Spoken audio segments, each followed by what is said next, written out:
Linhas diretas com Miguel Morgado, comentador SIC, que está hoje nos estúdios de Faro, Carlos Guimarães e também Cristina Rodrigues, ambos comentadores também da SIC. Muito boa tarde aos três, sejam bem-vindos. Vamos começar por esta polémica que envolve Luís Neves. Hoje foi decidido pelo Ministério Público que não irá requerer a ajuda de nenhuma força policial e significa que a própria Polícia Judiciária vai ficar fora desta investigação. Carlos Guimarães Pinto, era uma atitude esperável ou há aqui uma sinalização de que eventualmente o Ministério Público não confia na Judiciária para prosseguir com as diligências necessárias? Parece-me que neste caso específico era esperada, porque não faria muito sentido fazer uma investigação que envolve eventualmente Luís Neves recorrendo a antigos colaboradores ou subalternos do próprio Luís Neves. Não faz sentido, porque estabelecem-se relações pessoais, boas ou más, nunca sabe num ambiente de trabalho, portanto não faz sentido envolver pessoas que poderiam ter algum tipo de enviesamento nessa investigação. Mas há outros casos em que as forças policiais investigaram situações dentro das próprias instituições. A PSP, por exemplo, tem várias situações dessa natureza. Mas estamos aqui a falar de alguém que foi chefe da Polícia Judiciária durante muitos anos, portanto que existem ali relações e ninguém consegue destrinçar exatamente que relações é que existem que são positivas, quais é que são negativas. Isto é um caso muito específico e compreende-se perfeitamente a atitude do Ministério Público neste caso. Mas eu gostaria de destacar uma coisa que eu acho que ainda não foi muito falada em relação a este caso de Luís Neves. É que este caso só se ficou a saber, todos estes casos só se ficaram a conhecer porque Luís Neves se tornou ministro.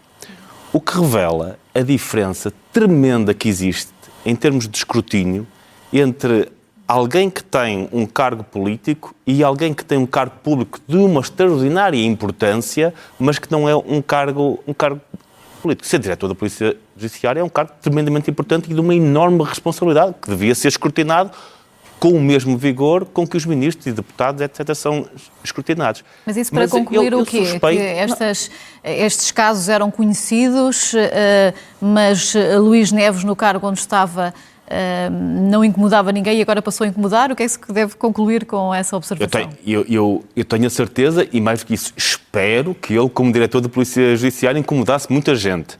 Acho que existe uma diferença muito grande de escrutínio pela atenção pública que têm alguns cargos, que apesar de serem extraordinariamente importantes, como o caso de diretor da PJ, não têm o mesmo tipo de atenção pública, porque acho que podemos ter todos aqui quase a certeza absoluta, que é, se Luís Neves nunca se tivesse tornado ministro, nenhum destes casos teriam vindo a público. Agora, a questão, porquê que isto acontece, se é responsabilidade de quem, por uma questão de inveja, ou fica a saber e passa estas informações, ou se é porque, efetivamente, o público está mais interessado quando são deputados ou ministros, ou quer que seja, do que quando são outros órgãos do Estado igualmente importantes, ou até mais importantes, mas é interessante que exista esta diferença tão grande. E, finalmente, ainda está muito, mas muito por esclarecer. O Ministro disse que iria esclarecer tudo dia 30, nós ficaremos à espera, porque neste momento esperamos que sejam só algumas imprudências que foram cometidas na gestão, mas pode ser algo muito mais sério do que isso e é importante que o Ministro esclareça isso. Eu vejo o Miguel a sorrir, Cristina, já vou assim. Miguel, a sorrir perante o comentário de imprudências, não resisto a fazer-lhe a pergunta, por que razão é que vemos esse sorriso?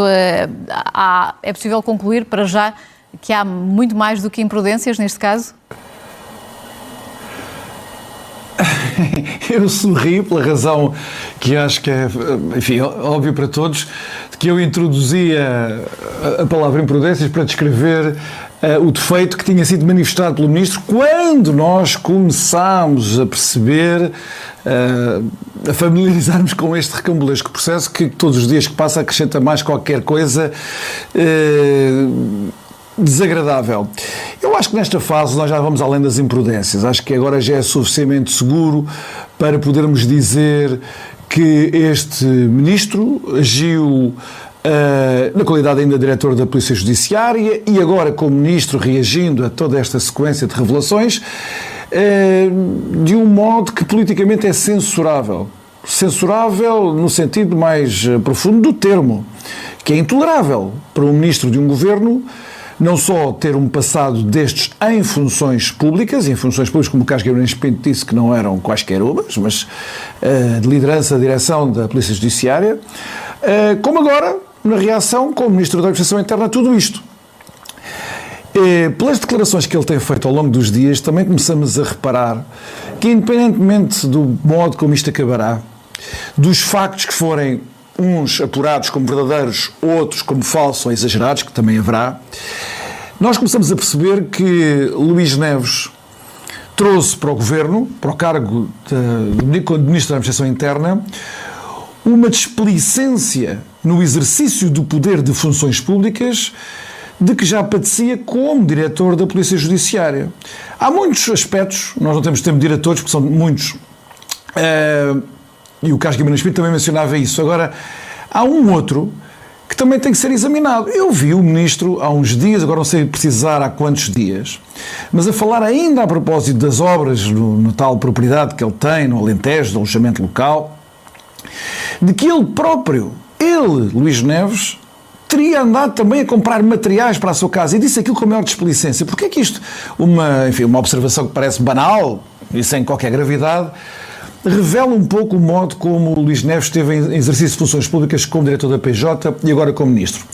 Porque ser diretor da PJ implica exclusividade de funções tal como ministro. E, portanto, se até agora não havia nenhuma suspeita de violação desse princípio da exclusividade de funções dele enquanto diretor da PJ, porque, alegadamente, a empresa que explora o alojamento local no Alentejo é da sua mulher, apesar de eles terem o regime jurídico que têm de viver em comunhão de bens adquiridos, e, portanto, ele é sempre um sócio de qualquer iniciativa da mulher indiretamente, mas, enfim, passemos por cima disso. No entanto, ele estava a dizer ali aos jornalistas, a toda a gente, que tinha andado a participar na atividade comercial da empresa da mulher dele. Bem, mas é que ele não pode dizer uma coisa dessas. Ele, se quiser ajudar a mulher aos fins de semana, um dia, com certeza, até faz parte dos seus deveres maritais. Miguel, e enquanto Ministro da Administração Interna, ou outro qualquer, é aceitável que, confrontado com os jornalistas perante uma polémica destas, diga não há direito a perguntas? Não, claro que não é aceitável e os jornalistas não podem aceitar isso. É tão simples quanto isto. Ele diz, não há perguntas, mas ao mesmo tempo diz que os factos que têm sido revelados são um atentado à honra e à dignidade. Não são, lamento, mas não são. Ele pode sentir-se, e acho, isso é perfeitamente humano, qualquer um de nós sentiria profundamente incomodado e até perturbado emocionalmente, na sua intimidade, na sua vida familiar, com as críticas que têm sido feitas, com certeza. Mas, vamos lá ver uma coisa. Os factos que têm vindo à superfície são graves. São graves. Esta história do transporte de produtos químicos por parte deste empreiteiro, por uma distância enorme, em que não se sabe bem, a Marinha tinha isto, estava nas instalações da Marinha, mas depois a polícia disse a título de quê? A título de quê é que ele sabia que havia aquele transporte? Que raio de informalidade era esta nestas relações? Nós não estamos a falar de uma atividade de daqui mais 5. Sim, vou passar a palavra à Cristina. Mas só terminar, só quero dizer isto. Como diretor da PJ, ele já tinha cometido vários abusos de poder, quando ao lado de Fernando Gomes, seu amigo, disse que ele não era avisado na operação que estava a ter lugar. Ele simplesmente abusou do seu poder aí. Mas ele nunca se coibiu de andar a dar lições de moral aos outros, enquanto foi diretor da PJ e agora como Administração Interna. Bem, ele essa autoridade perdeu toda. Só uma última nota ainda sobre o Ministério Público e o uso da PJ. Nós não nos podemos esquecer que nunca nos foi explicado a nós, portugueses, porque é que no contexto da Operação Influencer e das buscas que revelaram 70 mil euros no gabinete do Primeiro-Ministro António Costa, não nos podemos esquecer disso, em São Bento, porque é que a Polícia Judiciária na altura foi excluída dessas buscas? Nós nunca ficámos a saber. Agora nós começamos a perceber aconteceu mesmo com que há José um clima Sócrates de tensão e desconfiança ao mais alto nível do aparelho de segurança do Estado que também não é tolerável. E sabemos agora que, entre outras personagens que eu não conheço, mas sabemos que Luís Neves era uma destas personagens. E agora a Ministra da Administração Interna foi um grande erro que Luís Montenegro cometeu. Sobre isso não há qualquer dúvida. Cristina, estamos a ver imagens dos incêndios em Vila Real, mas também já em Mafra, ou seja, a época quente começou e temos um Ministro da Administração Interna que está fragilizado. É sensato manter uma pasta com esta importância, nesta altura do ano, com um Ministro que está a ser questionado naquilo que é a sua legalidade, legitimidade? Integridade até. Bom, eu acho que há aqui um ponto que me parece essencial, é que este Ministro, e acho que essa parte é um bocado indiscutível, está a trazer embaraço para o Governo e para a própria Polícia Judiciária. E acho que isso não é positivo nem para ninguém, nem para o próprio país. Estamos a falar de uma instituição que é fundamental na nossa segurança. E, portanto, o próprio Ministro não ter essa noção também não é muito positivo da parte dele enquanto titular, neste caso, de um órgão político. Mas essa avaliação não caberia ao Primeiro-Ministro? Também. Porém, acho que o Miguel, na última intervenção, deixou bem claro que há aqui uma confusão eventual de interesses de parte a parte que pode levar a algumas limitações, se calhar, na demissão de Luís Neves. E, portanto, aquilo que realmente parece é que Luís Neves é aqui um polvo com tentáculos em todo lado, e eu julgo que isso justifica a opção do Ministério Público, porque acho que seria evidente não recorrer à própria Polícia Judiciária para investigar o seu antigo diretor, mas também não recorre nem à PSP nem à GNR, porque neste momento ele as tutela e, portanto, sabe que eventualmente não será a melhor opção. Por isso mesmo acho que realmente isto é realmente um grande embaraço, e acho que Luís Neves devia ter essa noção e devia ser ele próprio a dar um passo no sentido de cessar para já com o que está a recair sobre a função governativa. Neste momento, e aliás, o próprio Luís Neves, ele assegurou meios, assegurou eficiência, assegurou planos relativamente à questão dos incêndios, até porque isto foi uma questão que, de alguma forma, politicamente na Assembleia da República foi bastante acautelada, portanto, houve requerimentos para ser ouvido previamente à designada época de incêndios, para assegurarmos que não ia haver problemas que estamos neste momento a ver. Sabemos que realmente é um dos anos em que há mais investimento, mas também sabemos que é um dos anos em que nós já batemos os recordes relativamente à época homóloga de área ardida. E, portanto, a situação para este Ministro parece-me que está muito má a vários níveis, porque está em causa não só a sua competência técnica, como também a sua integridade enquanto pessoa para o exercício da função. Sim. Carlos, continuando a olhar para aquilo que é a atitude do Primeiro-Ministro, mas agora relativamente aos exames, Luís Montenegro hoje veio dizer que o pior já passou. Para ele, se calhar. Será, tendo em conta uma que... frase muito perigosa de se dizer. Normalmente pouco sensata também, que estávamos aqui a usar o termo. Nada bom. E esperemos que sim. Vamos começar por isso. Esperemos que ele tenha razão. Sim. Esperemos que a segunda fase dos exames corra bem, que não haja os mesmos problemas que houve nesta fase. Mas mesmo nesta fase nós temos de distinguir os problemas que resultaram da decisão de avançar para a implementação da digitalização dos exames da forma como for, de uma forma gradual, mas imediatamente para todos os exames, que eu penso que aí é que esteve realmente o problema, de todas as outras questões que aconteceriam, fosse digitalizado, fosse não digitalizado, que acontecem todos os anos, erros nas matrizes, erros na correção dos exames, que decorrem... eu não lhes quero chamar normais, mas são recorrentes, já todos os anos acontece alguma coisa desse género, e mais do que isso, é normal os professores classificadores, volta e meio, terem erros, cometerem erros independentemente de ser digitalizado ou não. Obviamente, este ano, como houve todos os problemas relacionados com a digitalização, quaisquer uns destes erros que acontecem regularmente todos os anos têm muito mais atenção do que teriam noutra altura. Agora, houve um erro, houve um problema de comunicação, ainda esta semana, quando o Ministro disse nós não recebemos nenhum relatório do projeto piloto, como se isso de alguma forma desculpasse a decisão de avançar para este processo de digitalização completa. É exatamente o oposto. Se não tiveram informação sobre o projeto piloto, não tinham informação para avançar para o rollout completo. Esse é que foi o principal problema. Miguel, o pior poderá ser vir a perceber que se criaram injustiças e que não foram respeitadas as notas reais dos estudantes já depois de estarem colocados nos respectivos cursos no ensino superior? Agora estamos na fase dos remendos, não é?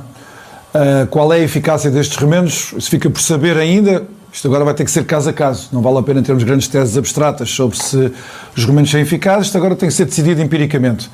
Haverá pessoas que vão ser prejudicadas ou não. O Governo, nesta fase, dá a garantia de que a metodologia optada não prejudica ninguém. Vamos ver. E, de facto, se há coisa que nós temos que respeitar é o princípio da igualdade de circunstâncias em que cada um concorre ao ensino superior. Agora, eu repito também já aquilo que disse na semana passada, porque o que entretanto aconteceu não desmente o essencial disto. Que nós vamos continuar a avançar neste processo de digitalização. Não faria sentido deixar a parte da educação fora do processo de digitalização, quando nas outras áreas do Estado isso foi feito com grande sucesso. O período de transição foi maltratado, foi mal cuidado, já ninguém tem dúvidas sobre isso, nem o Ministro pode ter dúvidas, nem o Primeiro-Ministro, nem ninguém. Mas agora nós também vamos descobrindo estas coisas que também depois exigem o nosso escrutínio. Esta querela entre o ex-presidente do Júri Nacional de Exames e do Ministro. O Carlos Guimarães Pinto fez menção, e eu acho que ele observou bem, de que se o Ministro diz que não havia relatório e mesmo assim avançou, bem, depois o Secretário de Estado informou-nos que houve informações, provavelmente de uma natureza mais informal. Também sabemos que da agência Educa que houve testes ao sistema, enfim, não sabemos exatamente que testes foram esses ou quais foram os resultados desses testes, mas independentemente agora disso, a luta que existe entre o Ministro e este ex-presidente do Júri Nacional de Exames também revela que as insinuações que estão a vir do Governo, desde logo do Ministro, mas também do Primeiro-Ministro, de que há aqui operações de sabotagem, de bloqueamento, enfim, más vontades profissionais que ajudaram a bloquear o sistema, eu agora também quero saber se isso é verdade. Também quero saber. Porque das duas, uma. Tem que passar à Cristina. Os membros do Governo, o Primeiro-Ministro e os Ministros, estão a fazer insinuações da maior gravidade, e eles têm que ser censurados politicamente por isso, ou então, se eles tiverem razão, nós também temos o direito de saber como é que funciona a administração pública a soldo de interesses partidários e corporativos. Isso também precisamos de saber. Uma última nota. Temos mesmo que prosseguir. Eu sou a favor de todo o escrutínio de todas as operações do Estado. Mas há que fazer uma diferenciação entre escrutínio e agitação política. Muito do que houve na comunicação social nesta semana foi agitação política vendida ao público consumidor como se estivéssemos a falar com peritos, com pessoas isentas e imparciais, quando na verdade são militantes de partidos políticos, alguns deles radicais, apostados é que isto corre tudo mal e que o Governo paga um preço político por isso. Convinha também que as pessoas fossem informadas quando estão a ouvir determinadas vozes. Claro que são contra os exames. Vamos prosseguir, Miguel. Mas convém que essas pessoas sejam identificadas. Mas é que convém que essas pessoas sejam identificadas, que é para não andar aqui tudo num grande logro, porque houve muitos logros nestes últimos dias.